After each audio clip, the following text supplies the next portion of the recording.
All right, thanks, Steve. I hope everyone did have a great bye week. We certainly did. Got some really good work in last week on the practice field. Like every college team, being able to balance self scout, opponent scout for the next team, recovery, rest, all that. So we got a good combination of that. Gave our guys the weekend off. Coaches went out recruiting on Thursday and Friday, myself included. I was in 6 states on Thursday and Friday, and was able to get to a high school game on Friday night and got home about 1 a.m. and then gave everybody off Saturday. We needed it, first off day since August. It was good to lay around and just kind of be a football fan for a day. I know our players enjoyed that also, and then everybody got back in here on Sunday, back to work, and was eager to do that. The bye week came at a great time. We needed it from a mental and physical standpoint, and had a really good night on the practice field Sunday night, and then a really good practice this morning. Also, got a big challenge this week. Excited to be going down to Baton Rouge. Ton of respect for Coach Kelly, one of the great coaches in college football, and has been for a long time, whether it be at Cincinnati or Notre Dame or now what he's doing at LSU. Got a really talented team in all three phases. Weapons on offense, weapons on defense, weapons on special teams in the return game, and their specialists. So really a complete team that's played really good football throughout the season. They had a really good team last year, and then added to that with the freshman class they brought in, and then transfer portal additions. So really, really talented group, and it's what life in the SEC is. But our guys are excited to get down to Baton Rouge, one of the great venues in college football, on Saturday night. I know it'll be loud and electric and rocking in there, and we've got to prepare well this week in practice to be able to go perform well on Saturday night. But excited about the group we're taking down there, and looking forward to the challenge of going down there. Questions? Shane, in your opinion, what is a balanced offense?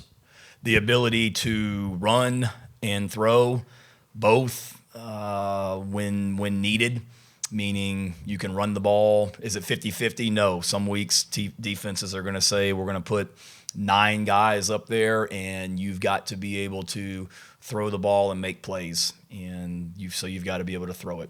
There's going to be teams that say we're going to rush 3 and drop 8, or play a too high structure with 2 deep safeties and dare you to run it, and you've got to be able to run it. So I think every week is different, David.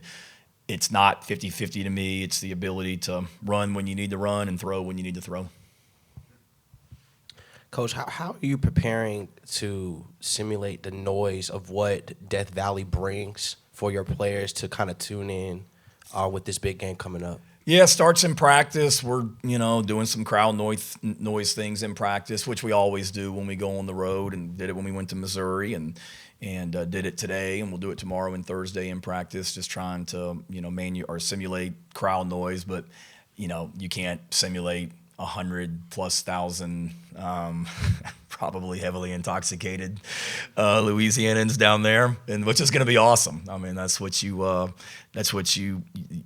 to coach in those environments. But I would say the same thing that Coach Kelly said about coming into Williams-Brice Stadium last year, which is a loud environment. Like, you can control the crowd with how you play, and that's what we need to focus on, is playing winning football, offensively, defensively, and special teams, and being able to minimize the impact of that crowd. But this isn't going into some 40,000 seat stadium. This is one of the great venues in all of college football, so we know it's going to be loud, and got to prepare that way during practice, and then play well on Saturday night.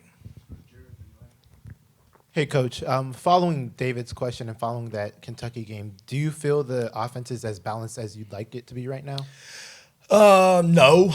I mean, it is what it is. We're not running the ball consistently enough right now, and we haven't been as effective running the ball as we need to be. We've done what we needed to do to win 3 games, but we've got to be able to run it more consistently than what we have, and we've got to be able to throw it even more consistently than what we have. But I would say with a lot of areas defensively that we got to be better, a lot of areas on special teams that we have to be better. But certainly we've got to be more consistent offensively, staying on the field, sustaining drives, and that's running and throwing.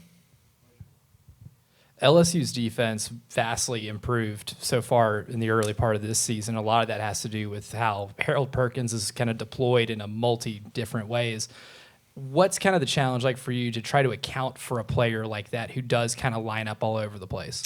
Yeah, ton of respect for Blake Baker, their defensive coordinator. He does an awesome job. He did when he was at Miami and Missouri. We saw plenty of film when we played against Missouri my first couple years, and now at LSU. And Perkins is a great player, and they do a great job with him. You know, he's most teams you play, they have a nickel or a Sam linebacker, meaning if you're, an 11 personnel, tight end, 3 receivers are probably going to play with 5 DBs, and your Sam linebacker is going to come off the field and they're going to play nickel, which is what we do with Jalen Kilgore. But then most teams have where if the team's in 12 personnel, meaning there you have 2 tight ends, a lot of teams are going to play base defense where they're going to have their true 3 linebackers and they're going to sub it in. We did that.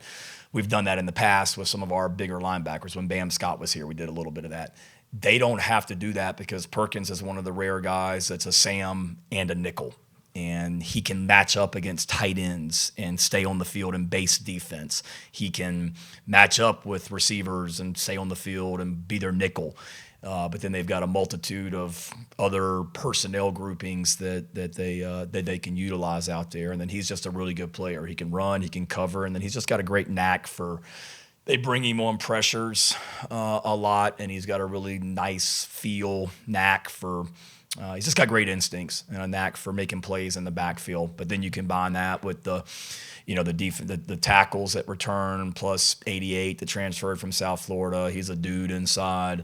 The 2 ends that came in from Florida State and Florida, their issues. We know all about the Weeks brothers and the players that they are. And then, it's as good a secondary as there is in this league. So, yeah, they present a lot of problems, and he's a big part of that. You guys obviously saw Garrett Nussmeier last year. When you're watching him on tape from this year, it seemed like, the Florida game, he didn't complete as many passes usually. But have you seen any differences from him when you're preparing last year versus this year? No, he's an athlete. He's a competitor. I've got a ton of respect for Garrett, coach's son, grew up around the game. He's a competitor. He's a really good athlete. He's tough. He sits in the pocket. He can make plays outside the pocket. He's made some throws this year, Jordan, that are wow throws that, you're like, man, there's very few people in the country that can make that throw. The one thing I've seen, they've had some injuries on the offensive line. They lost some really good offensive linemen. 66, Campbell starting for the Patriots now, and that was a really good group that they had last year. And then they've basically had to replace that group with some portal guys and new players, freshmen, and then they've had some injuries. And it's tough, man. Y'all see it with us and probably get tired of me saying it. Like, this league's a freaking bear. And the defenses that we play, you literally line up and play first-round draft picks every single Saturday. And their offensive line has lined up and done that already this season. And they've had some injuries. So there's continuity on the offensive line where they've given up some pressures, which is going to happen in this conference. And he hasn't been able to sit in the pocket maybe as much at times as he would like. But, for all the and from what I read, he hasn't been 100% healthy. I know they said they rested him some last week with an injury that he's had. But I see him gutting it out and making plays and being the great quarterback that he is. Shane, kind of going back to the offense one more time here, just what do you feel like the overall identity of this offense is through 5 games? Like, how would you describe it in that way? Yeah, we're still developing as a team, Jack. Told our players, coaches, we're still developing. And, the brand and the identity that we play with, there were a lot of signs of that against Kentucky last Saturday night. And offensively, as I told you guys, to line up and run the ball 14 straight plays or 14 out of 15, that's a pretty strong freaking identity right there that we put on tape against Kentucky that we want to continue to put on tape, the ability to run the football and make explosives in the passing game. We've shown signs of that throughout the season with our big plays in the passing game, with our ability to finish the game like we did running the ball the other night offensively against Kentucky. We just haven't done it consistently enough. Defensive tackle being such a question mark coming into the season. How do you feel like those guys have performed this season? I guess particularly those first three guys who played most. Yeah, I feel like they've done a nice job. Really proud of Nick Barrett and the leader he's become, and the plays that he's making on the field. He's really having a good year. And then you add Gabe and Kel and Devontae Miles and Troy Pikes, and the way those guys continue to come along. It's been a solid group, and they've been. I feel like they've been very. I feel like they've been consistent and continue to get better. And then some young guys that continue to come along that I see flash in practice, and I'm excited about in regards to their potential as we get into the second half of the season. Shane, starting this weekend with LSU, you guys have a stretch of pretty much 5 top 10, top 11 teams. What has been your message to your guys about how to prepare as you enter this gauntlet of a stretch? One at a time, but if you don't want to play that schedule, I told our players, y'all chose the wrong conference to come play in. Like, you should have gone play in another conference. If you don't want to play that schedule, you chose the wrong school to come to. I mean, that's just life in this league. So don't tell me in recruiting and when we brought you in the portal that you want to compete and you want to play against the best in the SEC, and all of a sudden shy away from it and look at our schedule and say, oh, shoot, look who we got to play. Look who we get to play. And, again, if you don't want to compete against the best, there's plenty of other conferences that they don't play ranked teams every single week. There's plenty of other conferences where you don't go in front of 100,000 people every Saturday. There's plenty of other conferences where you don't play against NFL draft picks all over the field every single Saturday. You do in this league. And as a competitor, that's what our guys chose to do. So I get tired of look at South Carolina's schedule and things like that. And I get it. It is what it is. But look at everybody else's schedule in the SEC. I mean, look who Oklahoma plays the next 5 weeks. Look who Missouri plays, LSU, Alabama. Who else was I looking at their schedule? Texas, I think.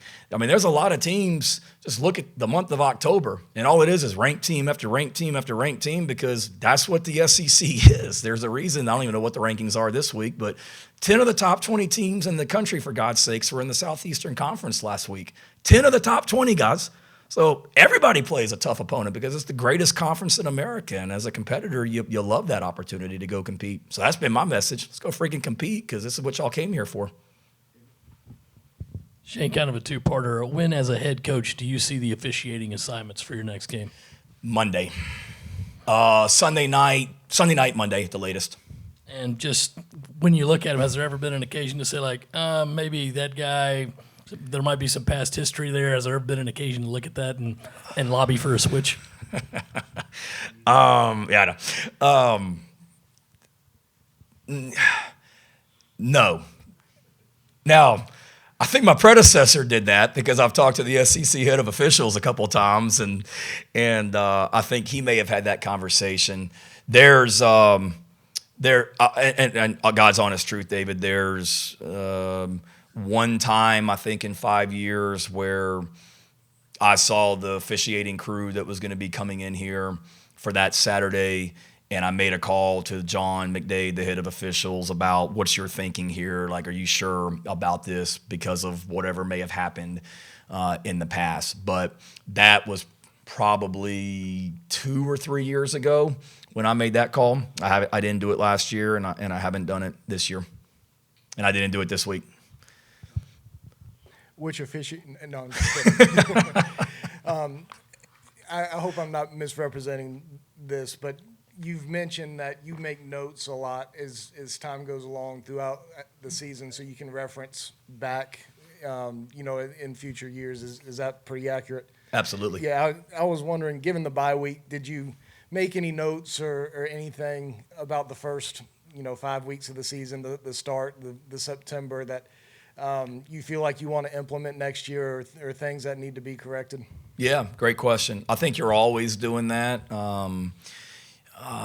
So yeah, to answer your question, I did, but I do that all the time, every year. I kind of break it. For me, it's thoughts that I have as a head coach that I always want to look back at, where my mind was at or what I was thinking, observations that I have, and then it's also for this week, LSU, and all the notes from that, and so I can be able to look back at LSU thoughts. But for sure, always doing that, and certainly there's some things that I like what we do in the month of August, and I like how we practice and how we prepare. But the fact of the matter is, we weren't consistent enough early this season and had way too many self-inflicted mistakes. And hopefully we've corrected that, and we'll continue to be better. But I think you're always looking at how to be better from year to year. And those are conversations that I'm having with the people in this building also in regards to how to be better. But yeah,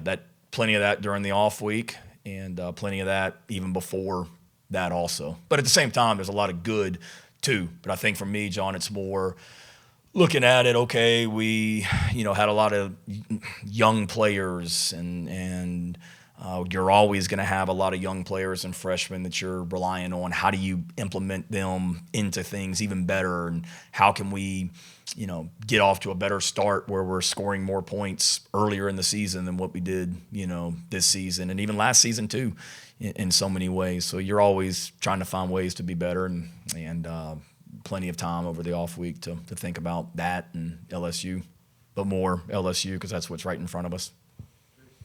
Kind of goes right into my next question. Outside of the season opener, you guys have had to dig yourself out of a hole in each of the past 4 games. Going on the road to an environment like LSU, how important is it going to be to start hot in this game? Yeah, you don't want to dig yourself out of a hole. Now, they did it last year when they came in here. They dug themselves out of, 17-0, I think, and then they dug themselves out of a hole going into the fourth quarter when they had taken the lead, and then we came back and took it again going into the fourth. So they did it. It's not going to be easy. It's going to be a 60-minute game on Saturday night, and they're going to make plays. We're going to make plays. There's going to be momentum shifts and adversity that we face, and key for us is just going to be to continue to just play and get better as the game goes. But certainly when you go on the road and when you're going into a hostile environment like we are on Saturday night, you want to get off to a good start and not allow that crowd to get even more into it because of how successful LSU is playing. Going back to Kentucky with the missed tackles and the penalties, those were obviously down for you guys. What do you feel like you guys as a coaching staff did well to really drill it into the players' minds of like, hey, we can't have this many missed tackles or penalties? And how do you make sure it becomes sustainable to have those numbers be lower? Yeah, 2 kind of negative questions in a row, Jack. I'm going to bring up your Buffalo Bills and their performance the other night also if we keep going down that track. So, tough one. Just continue to emphasize it. I mean, every week is different, and we always work tackling in practice. And one like we all of a sudden missed a bunch of tackles against Missouri and said we're going to start working tackling in practice. We always do it, but just continuing to find different ways to teach it and techniques and emphasizing and getting 11 guys to the ball. The penalties, just continuing to emphasize it. We know that it's going to happen. And I told the team this morning, I was reading an article about the Denver Broncos and how they started out 1-2 and had a lot of self-inflicted wounds and penalties in their first couple games that they lost. And it was a quote by Cortland Sutton, the receiver, where he was just talking about they knew they were, playing, they were better than what they were performing, and they were having way too many self-inflicted mistakes, and they had to look at themselves and hold each other accountable. And it's kind of the same thing here. We had to look at ourselves and hold each other accountable, and we were better against Kentucky. We've got to be even better on Saturday night because, frankly, I know there's certain penalties from last year's game that people talk about, but I said it to you guys in the post-game press conference after last year's game. We had 14 penalties in this game last year. And now, were some of them penalties? No. But we had 14. And, self-inflicted things that hurt ourselves, whether it be that were pre-snap, not being aligned the right way, and some of the stuff that has popped up this year. So we've got to play a clean game on Saturday night. So to go back to answer your question, just emphasizing it even in practice and continuing to just hone in on it and tweaking some things that we did to hold guys accountable when it happens, and just continuing to try and coach and be better. I remember mid-season last year, you were still talking about that you would watch the LSU game from last year, and it seemed like it took a toll on you for at least a couple weeks. Will you use that game at all as motivation for yourself or your team this week? No, I didn't. We obviously introduced LSU last week. We had a team meeting in practice on Sunday. We had a team meeting in practice today. I haven't brought it up. For me, it's more we didn't do the things in that game last year. We didn't do enough things to win the football game. When you look at y'all have heard me talk about our plan to win and our plan to win. We didn't do enough of those last season. We ran the ball effectively, but that was helped by, I think a 75-yard touchdown run that Lenoris had, and then Rocket had a couple long ones. But we didn't do enough things to win the game. So for me, I don't think I need to bring it up. There's enough guys on our team that were here that remember last year. But again, that has nothing in so many ways to do with this year's team because there's so many new faces. I remember it, and for me, it's more give LSU credit. Came into a hostile environment, went down 17-0 on the road, gave up a block punt for a touchdown, and found the way to come back and win the game in the fourth quarter. It was a great college football game that we didn't make enough plays in to win it. And my focus this week is just continuing to find ways to help us make more plays this week and play more winning football than what we did last season. I know in the Kentucky game, from a special team standpoint, there are a few things that need to be improved on. But when you look back at those first 5 games with so many guys in those key spots, how would you evaluate special teams performance, and what's the next step for those units? Yeah, I think the special teams performance has been really good.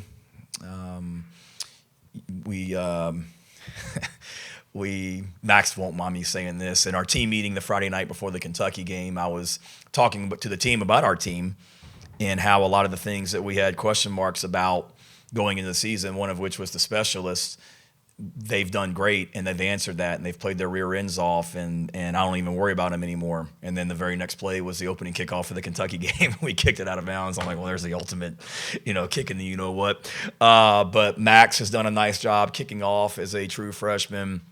William, I think, continues to get better as a kicker. Mason has done a really nice job punting and throwing like he did the other night against Kentucky. We knew we needed to get better in the return game going back to last year, kickoff return and punt return, and we've done that with Nick and Vicari and even Jaquel Holman back there. So we've improved in the return game. I like our coverage units, Mo Brown, the way that he's covering kicks, and a lot of these young players that keep coming along, Donovan Darden, and on and on and on. So I like that. I think the next step for us is just nobody's satisfied. We need to continue to build and continue to make plays. That'll be key on Saturday night because they've got some dangerous returners. And then also being able to just bring more of these young guys along, these young freshmen that we're playing, that have played in games that we're full speed ahead on from a playing standpoint. Michael Tyler and Donovan Darden, DeMarcus Leach, Kendall Daniels. There's a lot of guys like that keep coming along that we need to continue to make plays on special teams and help us. Anthony Addison to help us on special teams. Lulu's homesick, so phoning this in for her. But Brian Homesick Kelly, or homesick? Like sick. Okay, I'm like, really? So yeah, you can give her credit or blame for this one. Right. But Brian Kelly earlier spoke about Lenoris Sellers and talked about how well he played last year. Obviously, he wasn't able to play the full game. How excited are you to see Lenoris play this game, considering what he did last year against LSU? Yeah, I'm excited to see Lenoris play. First of all, I hope you feel better, Lulu. I'm excited to see Lenoris play every game. Certainly, I would have been really excited to see him play the second half of this game last year because he was doing some really good things in that game before he got hurt, and then would have loved to have seen him finish the LSU game and then be able to play against Akron and then be really dialed in when we played Ole Miss, but it didn't happen that way. But I know he's excited. It's not so much playing LSU because he didn't get to play the second half against them last year. They've got a lot of new players, and they're better on defense. I mean, that was a pretty good defense we played last year, and they've upgraded their personnel at all 3 levels of the defense, and they do a great job. I mean, nobody has scored a lot of points on them. I mean, Florida turned the ball over 5 times, and LSU still held them to, 20 points, I think, in that game.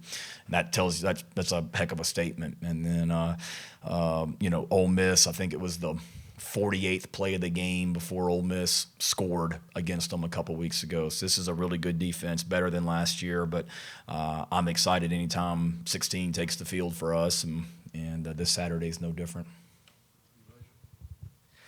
Nick Harper's obviously shown like some big playability throughout his career, and I think Cole Kublik was talking to Clark Lee at the Vanderbilt game a few weeks ago, and Clark was telling him about how big of an emphasis it was to make sure he doesn't beat them over the top. Have you seen teams cover Nick Harper differently over the last couple of weeks? And if so, does that kind of help somebody like a Dre Jacobs be able to get a couple 100-yard games? Yeah, I saw Clark talking about it leading into our game, a comment he made just about always having a safety in the middle of the field to kind of help versus Nick on some of those deep balls. And then he mentioned the Virginia Tech game where, one of the very few times that Virginia Tech didn't have a safety in the middle of the field is when we threw the post for a touchdown.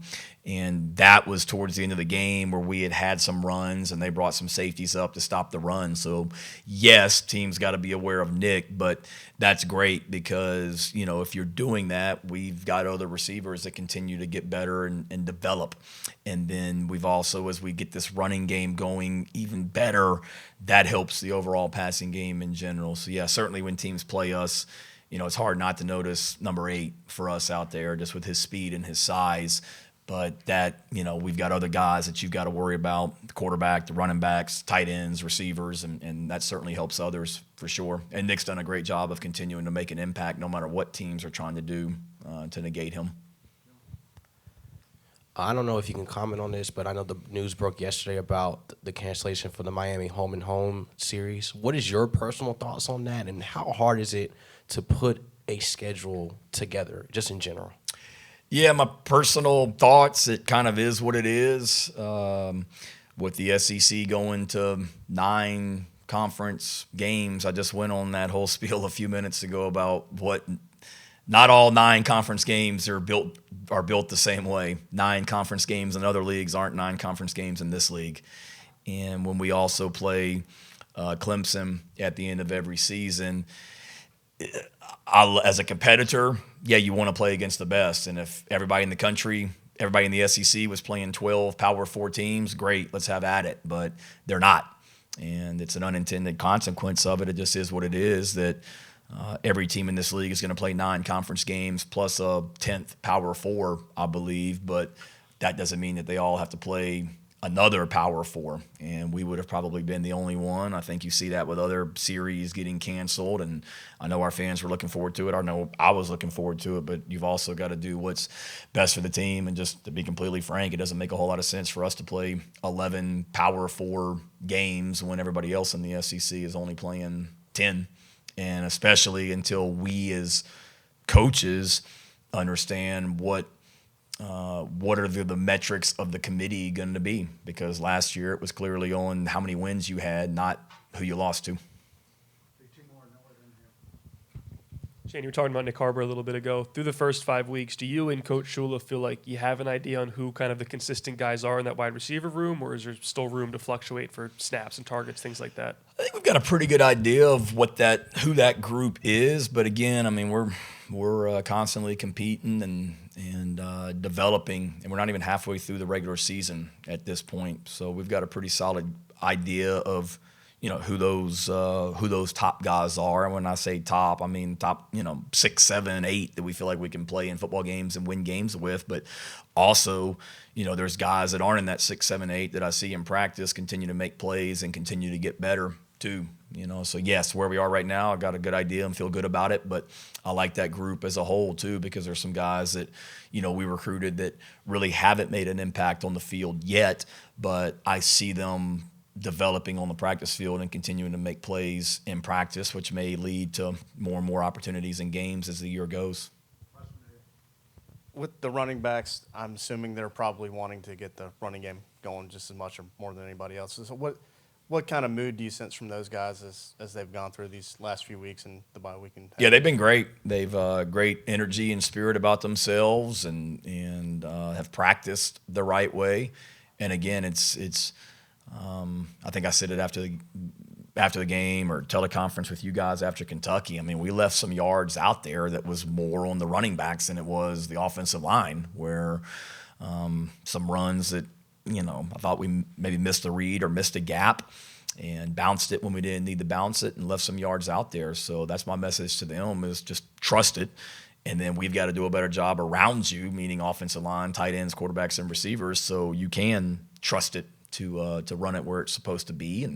But I think their attitude's been awesome, and they see what's going on, and then we've been able to continue to get them involved in different ways, whether it be screens or two on the field at the same time, and then like I said, the whole fourth quarter the other night against Kentucky was runs, and we've got to be able to continue to lean on that and continue to develop as an offense, running game and passing game as we go forward. Okay, see y'all Saturday.